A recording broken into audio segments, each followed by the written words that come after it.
नमस्कार दोस्तों PCS academy में मैं आप सभी लोगों का स्वागत करता हूं। और दोस्तों, हम लोगों का वर्ल्ड हिस्ट्री का लेक्चर चल रहा था, जीएस फर्स्ट पेपर का। तो उसी सीरीज़ में आज हम लोग औद्योगिक क्रांति जो ब्रिटेन में हुई थी, जर्मनी में, और उन सारी चीज़ों को इस चैप्टर में हम लोग बहुत अच्छी तरीके से बात करेंगे। और लगभग 18 पेजेस हैं, तो इनको तीन भागों में बांट कर देखेंगे। पहले पार्ट में 6 पेजेस, 6 या 7 पेजेस को आज हम लोग बहुत अच्छी तरीके से देखेंगे। देखिए, जो चीज़ें हैं, जैसे यह वीडियो है दोस्तों, आप लोगों को अच्छा लगता है तो वीडियो को लाइक कर दीजिएगा, वीडियो को शेयर भी करा दीजिएगा अपने फ्रेंड्स में। और इस जो चैप्टर है, इसकी पीडीएफ जैसे ही ये कंप्लीट होगा लेक्चर पूरा का पूरा तीनों, तो आप लोगों को पेड व्हाट्सएप ग्रुप जो चल रहा है तो उसी में आप लोगों को प्राप्त हो जाएंगे। ठीक है, यूपी पीसीएस मेंस 2019 और 20 के लिए व्हाट्सएप ग्रुप चल रहा है, तो जो लोग भी ज्वाइन करना चाहते हैं ज्वाइन कर सकते हैं। यह व्हाट्सएप नंबर है, इस पर आप लोग मैसेज कर सकते हैं। चलिए, आज की डेट में लेट न करते हुए लेक्चर को देखते हैं। औद्योगिक क्रांति, इंडस्ट्रियल रेवोल्यूशन की बात कर लेते हैं। तो देखिए, सबसे पहले छोटी छोटी चीज़ें समझिए। ये सारी चीज़ें देखने से पहले कि जैसे देखिए, इंडस्ट्रियल रेवोल्यूशन जो है, औद्योगिक क्रांति जो होती है, किसी भी देश में हुई होगी, तो आप सोच कर देखिए कि आखिर क्यों हुई होगी। कहीं ना कहीं जो एक परिस्थितियां बनी होंगी, जो चीज़ें बनी होंगी, उसी के अनुसार चीज़ें घटित हुई होंगी। ठीक है, औद्योगिक क्रांति के लिए क्या चाहिए? कच्चा माल चाहिए, मशीनरी चाहिए, और पैसा चाहिए। अब देखिए, ब्रिटेन में ही क्यों होती है औद्योगिक क्रांति? तो इसके बहुत सारे कारण हैं। सबसे मूलभूत कारण यह है कि ब्रिटेन के पास में सर्वाधिक मात्रा में, जैसे जो उपनिवेश देश थे, तो उनसे शोषण करने के बाद इन्होंने क्या किया कि पैसे को इकट्ठा किया। इकट्ठा करने के बाद फिर इसको इन्होंने निवेश करना चाहा। ठीक है, तो उसी से संबंध, उसी के दौर में यह औद्योगिक क्रांति घटित होती है कि कहीं ना कहीं जो उद्योग हैं उनको बढ़ावा दिया गया। भाई, सारी की सारी चीज़ें पैसे से ही डिसाइड होती हैं। अगर पैसा नहीं है तो आप कोई भी उद्योग, कोई भी इंडस्ट्री नहीं लगा सकते। ठीक है, परिस्थितियां भी होती हैं कि जहाँ पर जो उद्योग या इंडस्ट्री लगाते हैं, तो उसके लिए कच्चा माल कितनी दूरी पर है, बिजली हो गया, और भूमि हो गई, मतलब बहुत सारी चीज़ें, अन्य ज़रूरतें होती हैं। लेकिन जो मुख्य चीज़ होती है वो आपका पैसा। ठीक है, अब हम लोग देखते हैं कि ब्रिटेन में बहुत सारी चीज़ें किस तरीके से घटित होती हैं। तो उनको हम लोग धीरे धीरे करके पृष्ठभूमि से संबंधित, पृष्ठभूमि से देखते हुए आगे की चीज़ों को देखेंगे कि कैसे ब्रिटेन में औद्योगिक क्रांति होती है, उसके और किस तरीके से घटित होती है, इसके कारण क्या होते हैं, इसके प्रभाव क्या होते हैं, तो सारी चीज़ों को देखेंगे। देखिए, 18वीं शताब्दी के उत्तरार्ध, यानी 18वीं शताब्दी के एंड तक, और 19वीं शताब्दी के पूर्वार्ध, मतलब 19वीं शताब्दी जहाँ से स्टार्ट होती है, ठीक है, उसी के बीच में इंग्लैंड में महान आर्थिक सामाजिक परिवर्तनों की श्रृंखला चलती है। कि मतलब जो इंग्लैंड का समाज था, वहाँ पर आर्थिक परिवर्तन आ रहे होते हैं, समाज में सामाजिक परिवर्तन देखे जा रहे होते हैं। ये परिवर्तन इतने व्यापक और इतने प्रभावशाली होते हैं कि इन्हें औद्योगिक क्रांति की संज्ञा दी जाती है। एक विद्वान है हॉब्स बॉम के अनुसार, आग के आविष्कार और धातु की खोज के बाद औद्योगिक क्रांति ने समाज को सबसे ज़्यादा प्रभावित किया। सबसे पहले तो इससे प्रभावित किया था किन चीज़ों ने समाज को? आग का आविष्कार जब हुआ था और धातु की खोज हुई ये थी। लेकिन इसके बाद तीसरी चीज़ जो थी, वो सबसे ज़्यादा प्रभावित करने वाली बात थी आपकी मानव समाज को, वो थी औद्योगिक क्रांति। अगर हम पहली बार में प्रथम दृष्टया अगर इस चीज़ को देखते हैं, इस विशिष्ट उत्पादन पद्धति जो दिखने वाली यह क्रांति न सिर्फ आर्थिक बल्कि राजनीतिक, सामाजिक, सांस्कृतिक स्तर पर पहले इंग्लैंड, फिर यूरोप, उसके बाद में अमेरिका में ये चीज़ें चलती हैं, औद्योगिक क्रांतियाँ होती हैं। फिर उसके बाद 20वीं शताब्दी के उत्तरार्ध में, मतलब एंड में, ये है जो एशिया है, अफ्रीका है, इसकी पूरी जीवन पद्धति को व्यापक स्तर पर परिवर्तन या बदलने में कामयाब रहती है। अब देखिए, जो समाज है, देखिए, औद्योगिक क्रांति होगी तो वहाँ के लोगों के सामाजिक स्तर पर भी फर्क पड़ेगा, राजनीतिक स्तर पर भी फर्क पड़ेगा, सांस्कृतिक स्तर पर भी फर्क पड़ेगा। तो हर एक स्तर में ये चीज़ें, जो चेंजेस थे, उनको देखा गया। ठीक है, और ऐसा ही नहीं, सबसे पहले ब्रिटेन में, ब्रिटेन के बाद यूरोप में, यूरोप के बाद में आपका अमेरिका में, फिर उसके बाद एशिया, फिर उसके बाद अफ्रीका। तो ये पद्धतियाँ चलती हैं औद्योगिक क्रांति की, यह प्रक्रिया चलती है अनेक देशों में, ठीक है। इसके बाद क्या आता है कि आर्थिक स्तर पर देखते हैं तो एक ऐसी उत्पादन पद्धति है जिसके तहत बड़े पैमाने पर उपलब्ध कच्चे माल से उच्च तकनीकी का इस्तेमाल करते हुए संगठित श्रम के सहयोग से बृहद स्तर पर विनिर्माण कार्य किया जाता है। देखिए आर्थिक, अगर औद्योगिक क्रांति की परिभाषा कहेंगे तो यहाँ से यहाँ तक आप देख सकते हैं, ठीक है, कि आर्थिक स्तर पर हम कौन सी उत्पादन की वह पद्धति होती है जिसमें बड़े पैमाने पर कच्चे माल का उपयोग किया जाता है, तकनीकी का इस्तेमाल किया जाता है, अच्छे श्रम का उपयोग किया जाता है और इन सारी चीज़ों को मिलाकर विनिर्माण कार्य संपादित किया जाता है। तो ये आपकी पूरी की पूरी डेफिनेशन हो जाती है औद्योगिक क्रांति की, ठीक है, कि कच्चे माल से उन्नत तकनीकी का इस्तेमाल करते हुए संगठित श्रम शक्ति के सहयोग से बृहद स्तर पर विनिर्माण कार्य संपादित किया जाता है, तो इसको औद्योगिक क्रांति की संज्ञा दी जाती है। इस तरह की उत्पादन पद्धति की शुरुआत सामान्य तौर पर 18वीं शताब्दी के मध्य में इंग्लैंड में घटित होती है, ध्यान रखिए, इंग्लैंड में होती है। 1830 ईस्वी आते आते क्या होता है, इंग्लैंड जो है पूरी दुनिया की एक मंडी बन जाता है। कहने का मतलब ये, जहाँ पर भी जिस देश में भी उत्पादन होगा तो वहीं से लोग खरीदेंगे आके ना, तो एक मंडी की तरीके से कार्य करने लगता है इंग्लैंड, ठीक है। 19वीं सदी के उत्तरार्ध में औद्योगिक क्रांति की धारा प्रायः अखिल यूरोपीय हो जाती है। 19वीं सदी के उत्तरार्ध में, मतलब 19वीं शताब्दी के लास्ट तक, एंड तक औद्योगिक क्रांति जो है यूरोप में भी फैल जाती है। इस दौरान उभरने वाली औद्योगिक शक्तियों में अमेरिका हो गया, जापान हो गया, जर्मनी हो गया, ये सारे देश रखे जा सकते हैं इस श्रेणी में। 1870 तक इंग्लैंड दुनिया के कुल औद्योगिक उत्पादन का अधिकांश भाग इंग्लैंड ही उत्पादित करता था, ठीक है।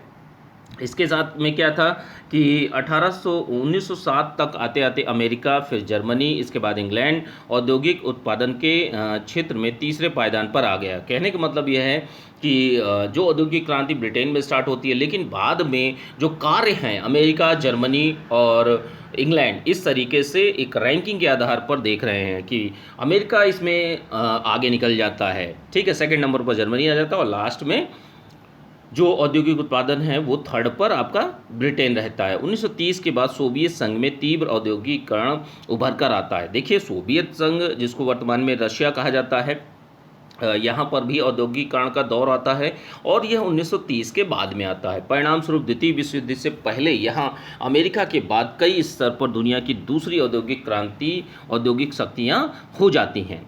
औद्योगिक क्रांति कोई एक परिघटना न होकर एक प्रक्रिया के रूप में विकसित होती है। कहने का मतलब ये कोई इवेंट नहीं है, घटना नहीं है, यह एक प्रक्रिया है, एक प्रोसेस है, ठीक है। अब आगे देखते हैं आगे क्या होता है। औद्योगिक क्रांति को उत्पादन, उपभोग और यातायात के बीच अनिवार्य त्रिकोणीय संबंध के माध्यम से समझा जा सकता है।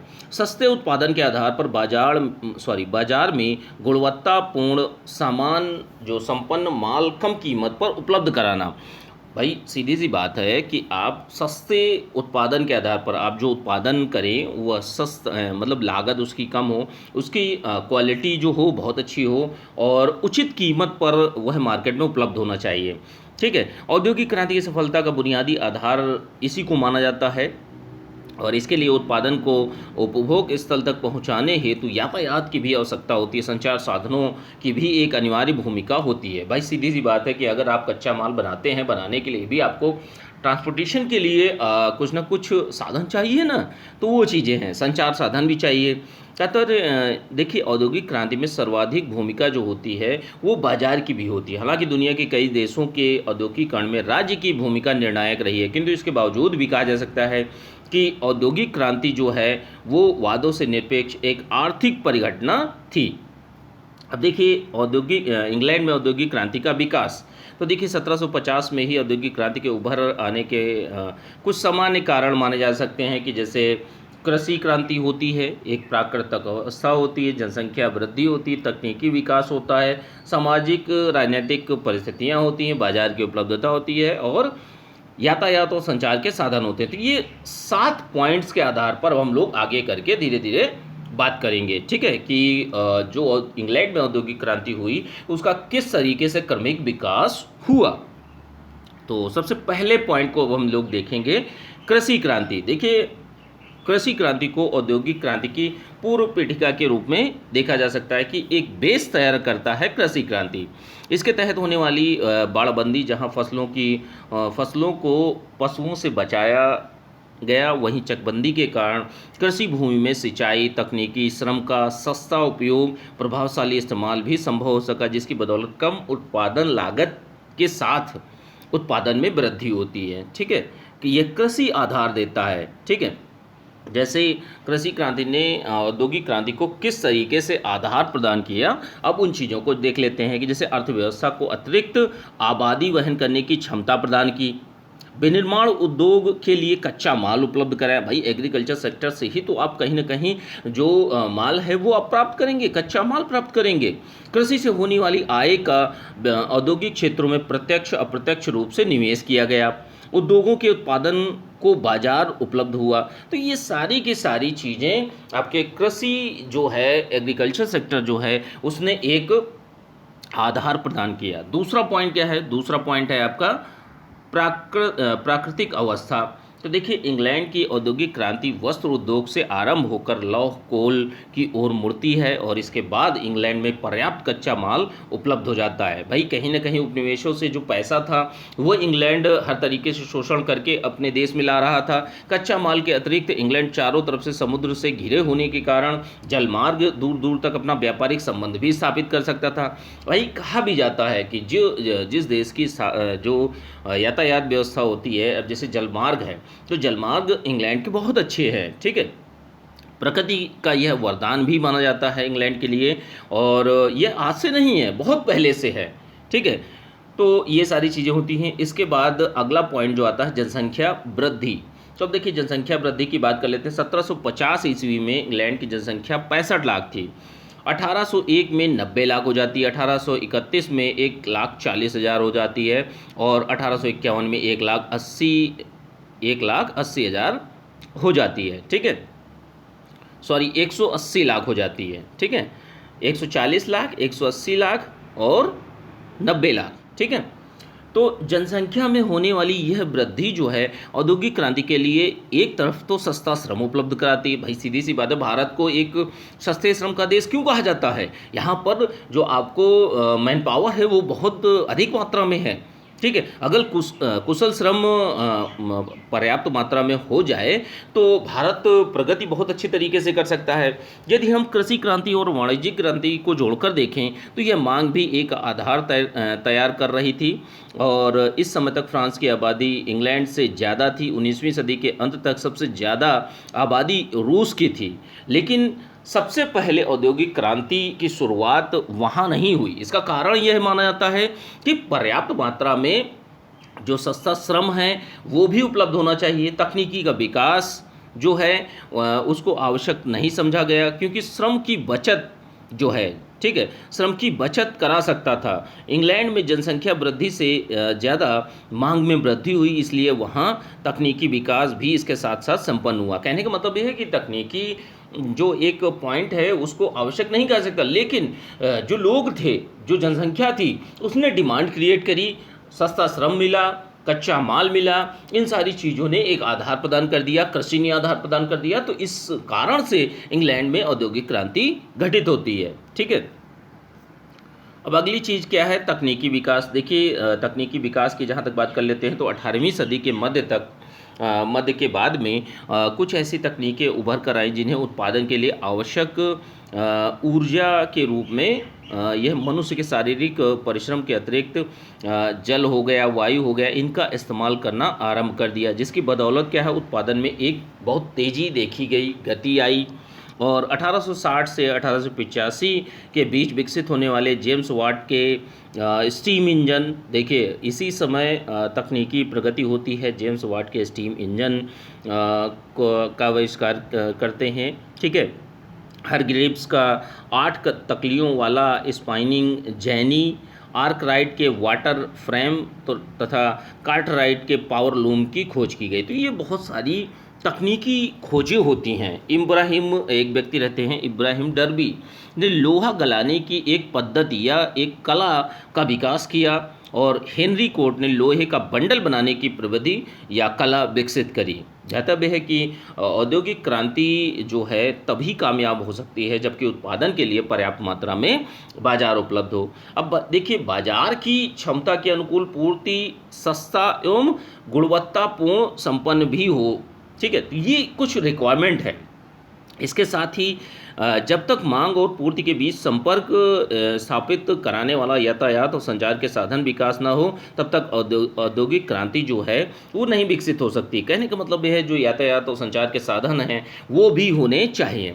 इन तीनों ही बिंदुओं पर तकनीकी विकास ने अहम भूमिका निभाता है। भाई, कहीं ना कहीं टेक्नोलॉजिकल जो प्रोग्रेस होती है ये औद्योगिक क्रांति को बहुत बड़ा आधार प्रदान करती है। ठीक है, अब देखिए, तकनीकी विकास की धारा पुनर्जागरण के बाद बुद्धिवाद और विज्ञानवाद की तार्किक परिणति हो थी। ठीक है, परिणति थी जिसे धर्म सुधार आंदोलन और प्रबोधन की धारा ने मजबूत किया। इंग्लैंड की सामाजिक और आर्थिक परिस्थितियों से भी इसे अनुकूल आधार प्राप्त होता है। ठीक है, अब इसके बाद देखिए, कौन से कारण माना जाता है औद्योगिक ब्रिटेन में औद्योगिक क्रांति का। तो देखिए, सामाजिक राजनीतिक परिस्थितियाँ। तो देखिए, इंग्लैंड का समाज 17वीं सदी से ही आर्थिक क्षेत्र में ज़्यादा गतिशील था और एक चरित्र धारण कर रहा था कि हाँ, अब गतिशीलता आनी चाहिए समाज में। इसके वाहक के रूप में एक तरफ हम कृषि क्रांति को देख सकते हैं, दूसरी तरफ वाणिज्यिक क्रांति को भी देख सकते हैं।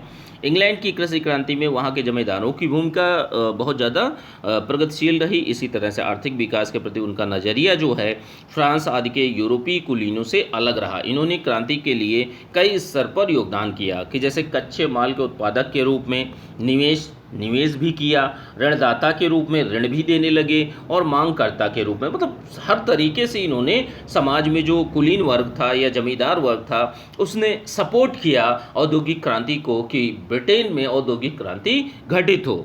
ठीक है, अब उसके बाद क्या है कि जैसे इंग्लैंड की वाणिज्यिक व्यवस्था को अगर हम लोग देखते हैं तो इसमें कृषि के साथ अन्य यूरोपीय देशों की तरह प्रतिकूल संबंध नहीं दिखाई पड़ता है। अन्य यूरोपीय देशों में जो कृषि है और जो वाणिज्य व्यवस्था, इस पर प्रतिकूल प्रभाव देखने को मिलता है, प्रतिकूल संबंध देखने को मिलता है, लेकिन ऐसा इंग्लैंड में नहीं होता है। अर्थव्यवस्था और समाज के बीच एक अनुकूलता ने अर्थव्यवस्था और राजनीति के संबंधों को एक अनुकूल आधार प्रदान किया।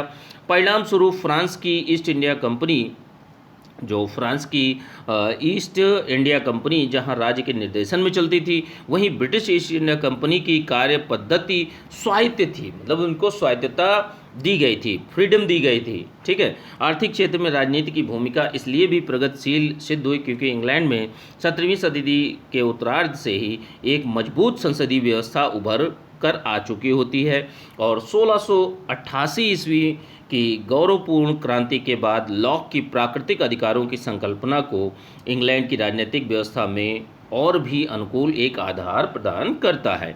इंग्लैंड में देखिए, उत्पादन और उत्पादन के बाद की बचत के निवेश और इसके माध्यम से लाभ अर्जन के लिए अनुकूल परिस्थितियां भी बनती हैं कि जैसे जिसके पास मेरा पैसा रहता है तो वह निवेश करता है, निवेश के माध्यम से लाभ अर्जन करता है। देखिए, लोगों में अंतर्निहित उद्यमशीलता की संभावना को भी पल्लवित होने का अवसर मिलता है कि जैसे किसी भी व्यक्ति के पास में अगर पैसा है तो उन सारी चीज़ों को उसमें एक उद्यमशीलता की भी संभावना उभरने लगती है। ठीक है, अब देखिए, बाजार की उपलब्धता, जो अगला पॉइंट है, बाजार की उपलब्धता। इंग्लैंड के आंतरिक और बाह्य दोनों स्तरों पर बाजार का विकास हो रहा होता है, और आंतरिक स्तर की जहाँ तक बात कर लेते हैं तो आंतरिक स्तर के बाजार को जहाँ कृषि क्रांति ने बल दिया, वहीं बाजार जो बाहरी बाजार था तो वहाँ वाणिज्यिक क्रांति ने विकसित किया। भौगोलिक खोजों के साथ लगातार विकसित होने वाला वाणिज्यिक क्रांति ने बाजार के झलक को एक देश से बाहर निकालकर यूरोपीय और फिर बहुत हद तक अखिल वैश्विक बना देते हैं कि मतलब पूरे विश्व में औद्योगिक क्रांति को फैलाते हैं।